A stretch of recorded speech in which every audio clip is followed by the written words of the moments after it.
അലൈക്കും വറഹ്മത്തുള്ളാഹി വബറകാതുഹു. എത്ര പേർക്കറിയാം അറഫ പ്രണയ നിലാവിന്റെ മണ്ണാണെന്ന്?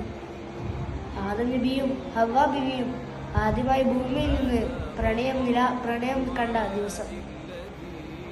അതിനുപരി നമ്മുടെ മുഹമ്മദ് മുസ്തഫ സല്ലല്ലാഹു അലൈഹി വസല്ലം തങ്ങള് തന്റെ അനുജരോട് വിടവാങ്ങൽ പ്രസംഗം നടത്തിയതും അതേ മണ്ണിൽ തന്നെയാണ്. അതുകൊണ്ട് ഈ ദിവസത്തിന് മറ്റൊരു പ്രത്യേകതയും കൂടിയുണ്ട്.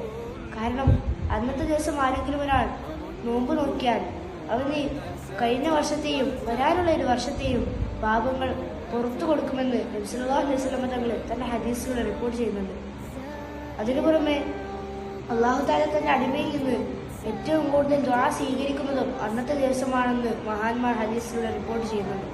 അതുകൊണ്ട് ആ ദിവസത്തിന്റെ ബർക്കത്ത് നമ്മൾ മനസ്സിലാക്കിക്കൊണ്ട് അന്ന് സൽക്കർമ്മങ്ങൾ അധികരിപ്പിക്കാൻ അല്ലാഹു നമുക്ക് തൗഫീഖ് നൽകട്ടെ എന്ന പ്രാർത്ഥനയോടെ അസ്സലാമു അലൈക്കും വറഹ്മത്തുള്ളാഹി.